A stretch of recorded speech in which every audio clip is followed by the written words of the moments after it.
Hey, what is up? Welcome back to another live stream here on Free Photos. Today we are live streaming the quick edit series. All right. I don't have time to edit videos this week, so I did two live streams to make up for the videos that I normally publish on Wednesday and Thursday, or Wednesday and Friday. Now, for those of you who are just meeting me, my name is Chris. I am the content creator here on Free Photos, and I help you learn photo editing software so you can get your creative thoughts out into the world a little bit faster. Now, if you got questions about how to use ON1 Photo RAW, leave them in the comment section, or you can send me an email. And I do know that a few of you have sent me emails and I haven't responded. I've been very, very busy this week, hence the live streams. All right. I will get back to you. I promise. I just have not had the opportunity to sit down and craft a good response. So I do take responding seriously instead of just saying, yeah, thanks, or, here's one thing. So with that being said, if you don't have ON1 Photo RAW, or you want to save a little bit of money over on the ON1 store, consider using my coupon code FreeWillPhotos20. It is an affiliate code. I do make a small commission every time someone uses it. I greatly appreciate it. It just helps me with continuing to produce the content that comes out here on this channel. And then the last thing, yesterday, if you haven't caught the news, ON1 2024.5 is going to be coming out during the month of June. There's a video, and at the end of this, I'll put the link to that video in the description, so that way you can go see that. But there is a video that Dan put out showcasing the new Super Select AI, which looks really, really cool. So something to be considering if you don't have the latest version of ON1, or if you do, then have that anticipation for that to be delivered. Now, let's go ahead and jump into the computer and get into today's edit. So give me 1 second. Okay, so here we are inside of ON1, and this photo probably looks familiar to those of you who have seen my camera profile video. All right. But I didn't actually edit the photo, I realized, and this is actually one of my favorite portraits so far of the year. I took this at Imaging USA, and this was a booth that was set up for me, and I just kind of talked to the model, and we went through a series of poses. This is my favorite. It's a little odd with the arm up, but this is something that felt natural to her. So I said, all right, let's go with it. And I actually kind of like the geometrical shapes. If you look at the arm here, it's kind of going parallel with this fabric in the background, which, by the way, this backdrop is really, really awesome because all of that texture, that's actually in the backdrop. I haven't done anything to this photo at all. All right. So that's what's in the backdrop.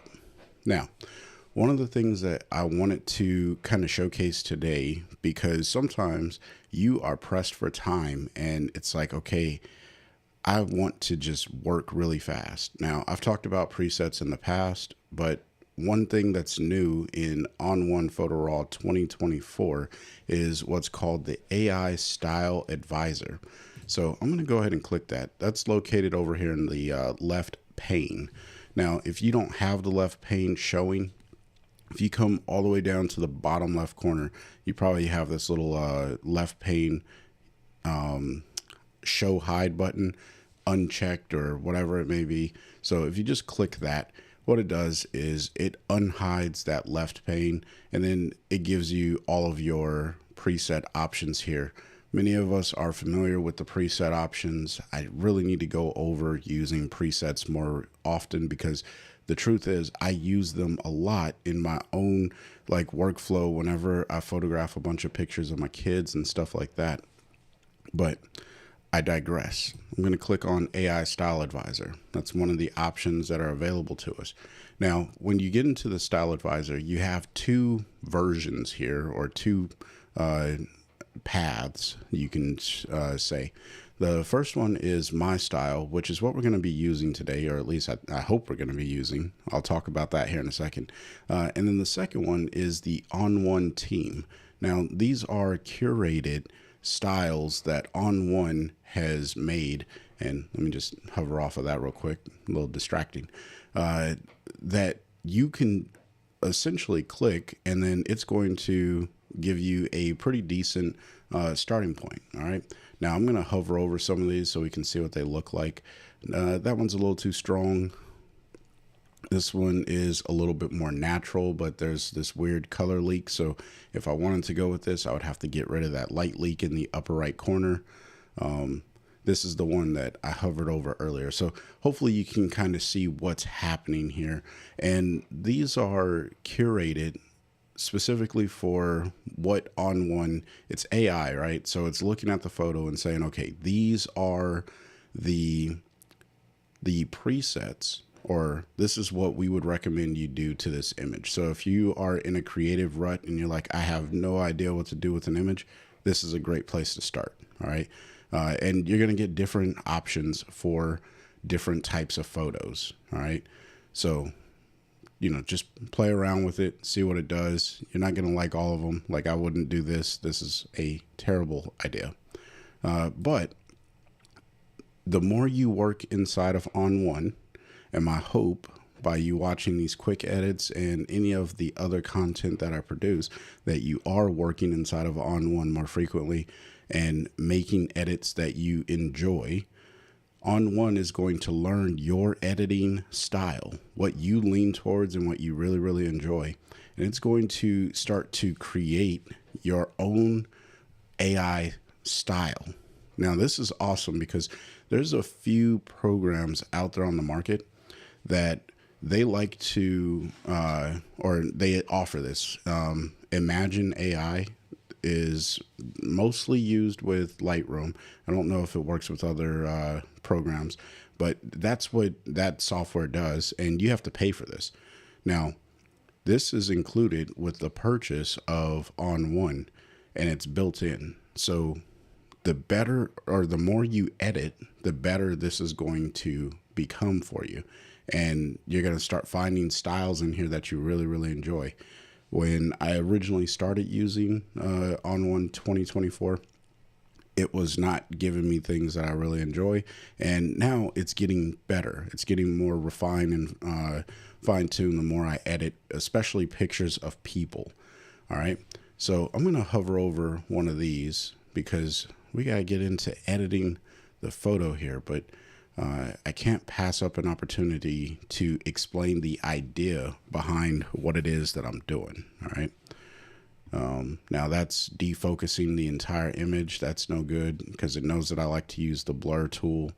And I will note that this doesn't apply any mask to your photos. All right.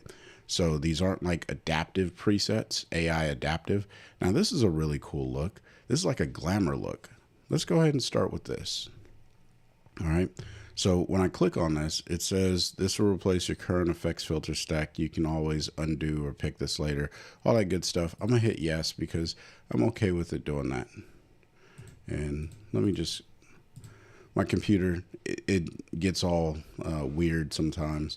So I have to continuously clear up the RAM on my computer. Otherwise, my computer likes to turn off. It's a me thing. It's very annoying, but it is what it is. We're going to keep it moving. And, you know, one of the challenges of doing live streams is letting that stuff kind of render. So here we are in the effects stack, and we have quite a few filters, and this is the beauty of ON1. All right.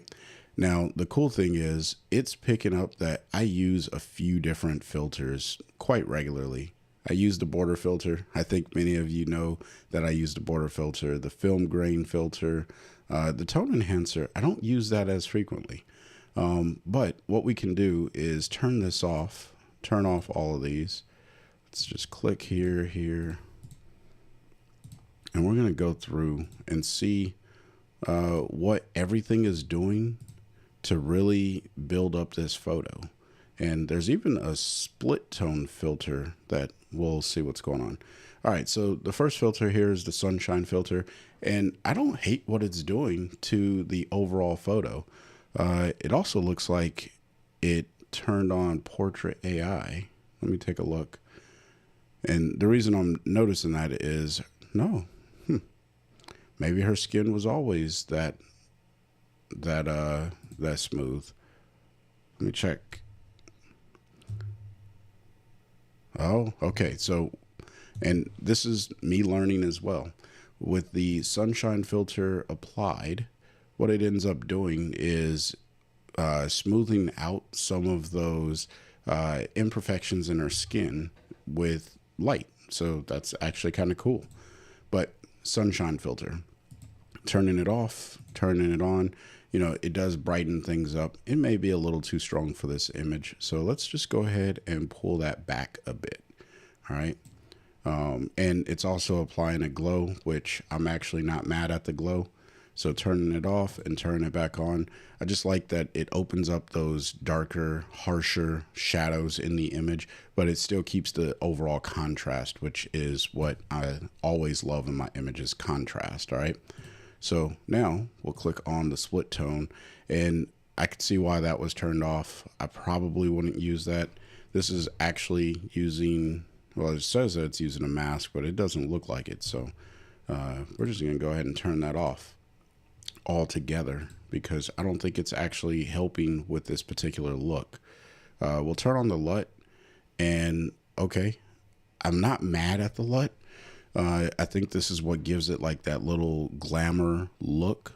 So what I want to do though is bring down the opacity even more. It was already 50% down, but let's bring it down even more and just make it more of a perception, like it's darkening that backdrop and really adding a golden look to her skin. And I think I'm cool with that. Oh, it's a golden hour LUT. Which again, it's using things that I use relatively often in other images. So, you know, this is really cool because if you have your own custom LUTs built in, the AI style advisor is going to use those particular LUTs that you use regularly when it starts to build your recommendations. All right. So let's go ahead and turn that down. We'll turn on the photo filter, and this is like way too strong. I know I like contrast in my image, but this is like a crazy deep burn, and it's also an orange tint, and I don't know if I actually like that. So I may actually turn this all the way off if pulling it down doesn't really do anything for me. Let me see. Yeah, I feel like it's not really doing anything, so I'm gonna turn it off, and that's okay because presets are really just a starting place. And then I'm gonna turn on the sun flare filter, and could I make a sun flare make sense in this particular image? Maybe. If I could put it on a moon, I could definitely make it make sense in this image, but I'm not sure I need a sun flare in this overall image. You let me know in the comment section what you think about that. If you think that this image would benefit from having a sun flare or not. So I'm just going to turn that off and leave it alone. I don't think it really does any good for this photo. Now the tone enhancer, let's go ahead and turn that on. And, ooh, now this is like that film noir. I think I'm saying that right. Like the back in the day black and white glamour look. Now, obviously there's color here, right? So it's not a black and white image. But I really do enjoy what the tone enhancer is doing.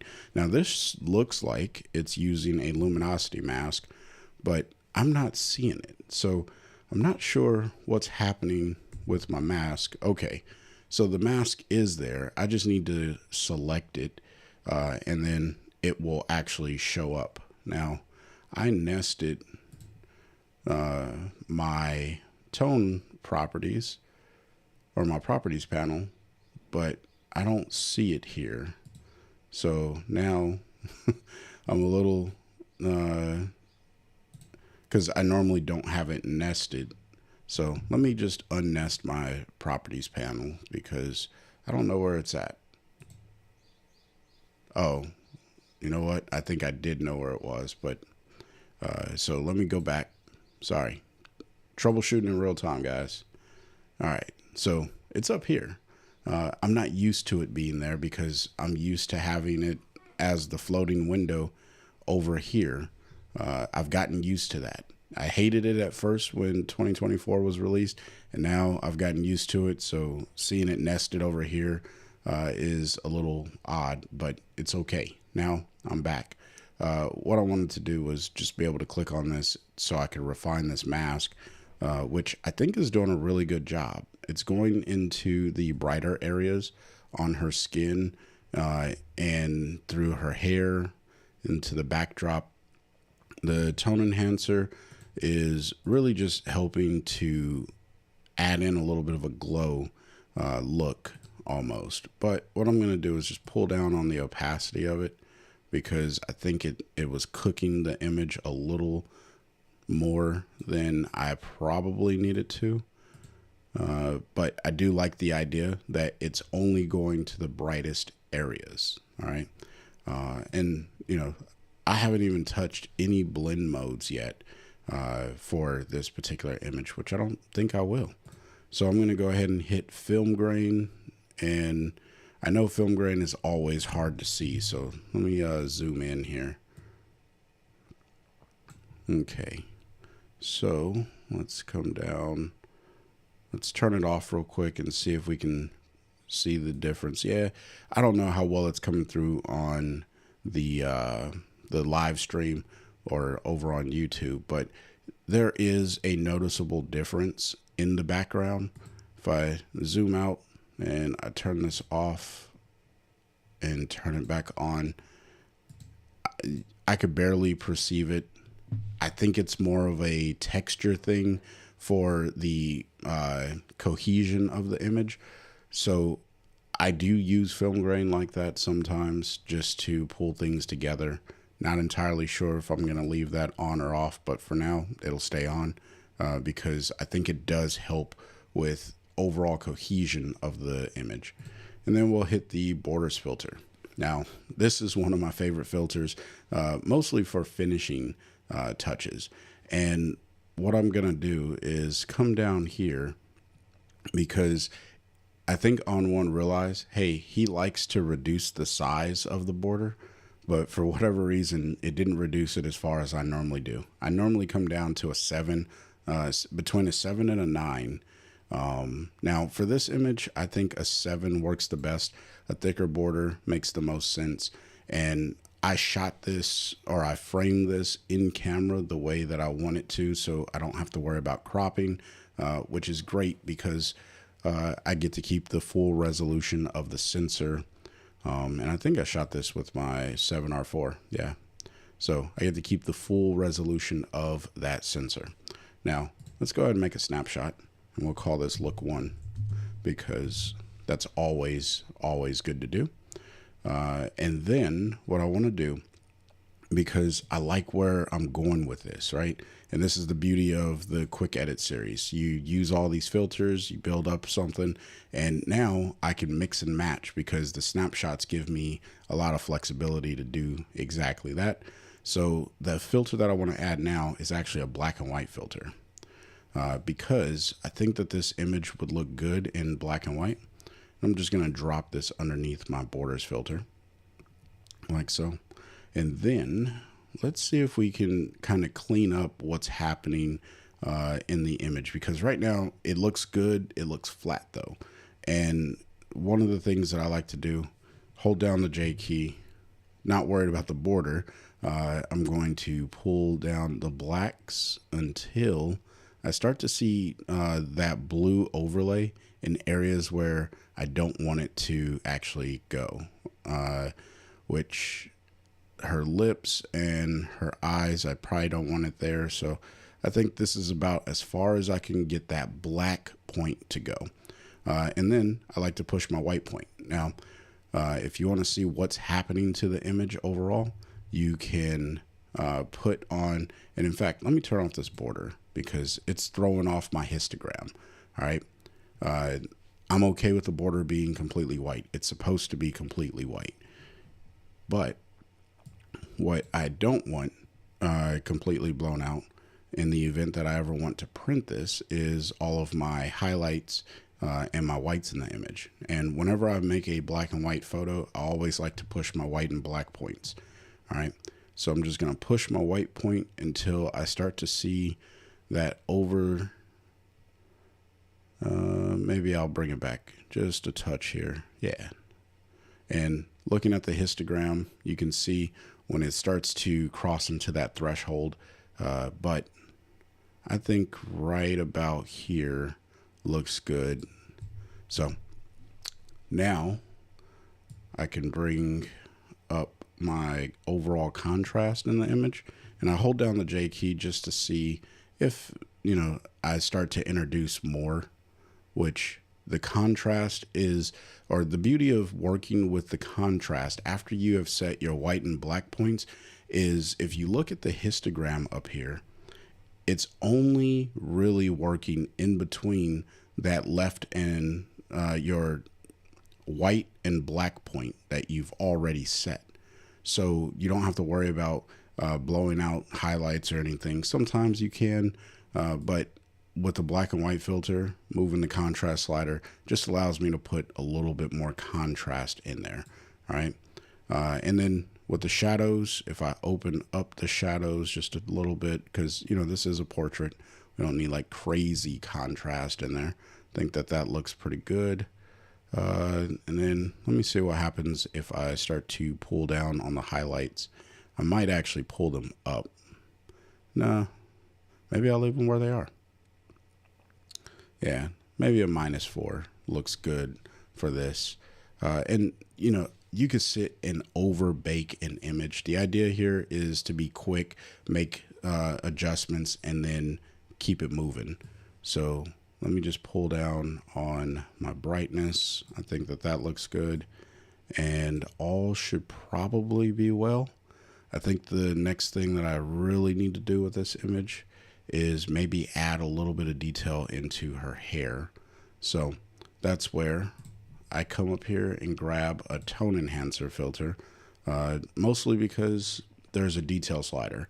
I don't really mess with anything else, but this gives me the option to highlight increase the exposure, contrast, highlights, shadows, all that stuff. It gives me flexibility to do that.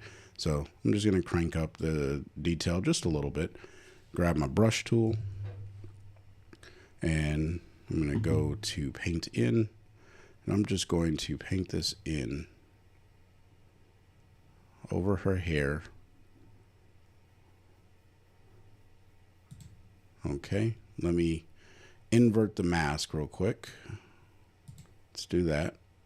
All right, now paint in. And let's paint this into her hair. That's what should be happening. There we go. Okay. It may be a little hard to see right now, so I am going to crank up that detail here in a little bit. So let's just pull up that detail a little bit more. And if I push the exposure, you can see how I'm starting to bring a little bit more life into the hair. And that's really what I want to do. All right. We'll open up the shadows just a little bit. And I think that is good. Maybe I'll put a little bit over on this side, just in the highlighted areas, the brighter portions of her hair. I think that makes sense.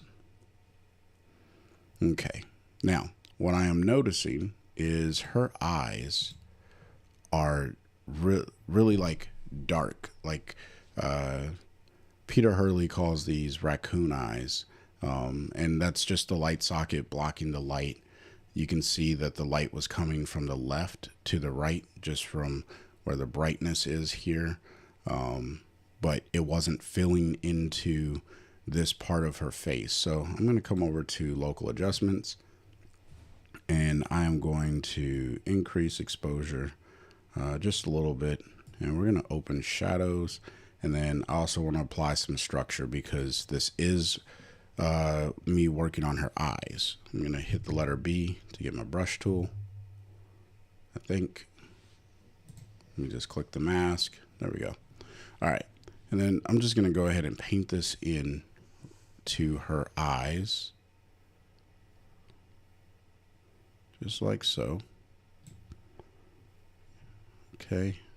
And that just brings the life into her eyes. Because when you photograph a portrait, you usually want the eyes to be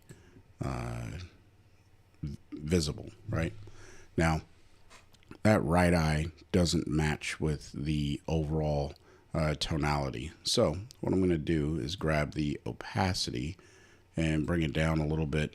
And then I'm just going to gradually paint this out until it starts to look about where I would expect it to be. Which that might actually do it. Let's turn this off and on. And I can't complain about that. I think that that works. The eyes look natural enough that I could go with this. Okay, so now we can come back over to effects and we can turn on the border again and have a second look. So come over to snapshots and we'll call this look number 2.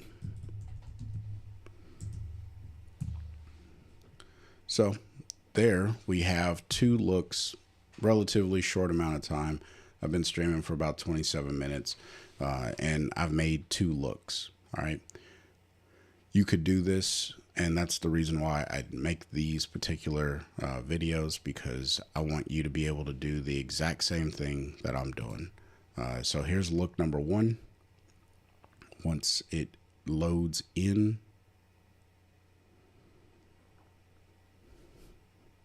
and while it does that, I'm gonna get some coffee because it's early.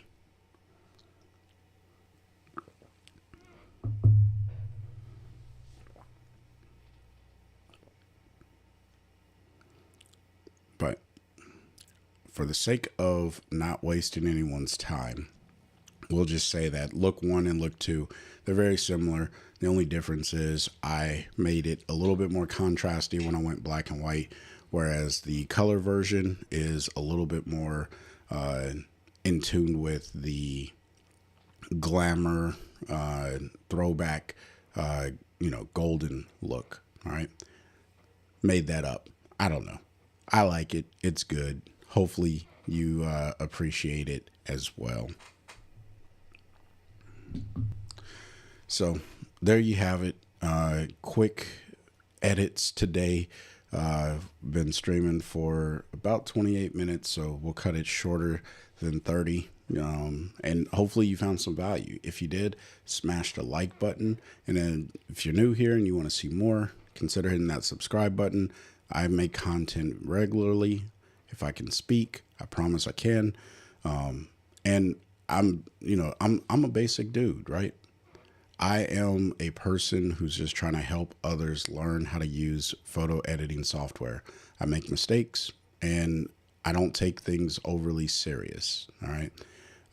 So if that's something you resonate with or something that resonates with you, then I think you're in the right place. And if not, that's okay. There's a lot of great teachers here on YouTube that show how to use software and get the creative look that you're going for out and into the world.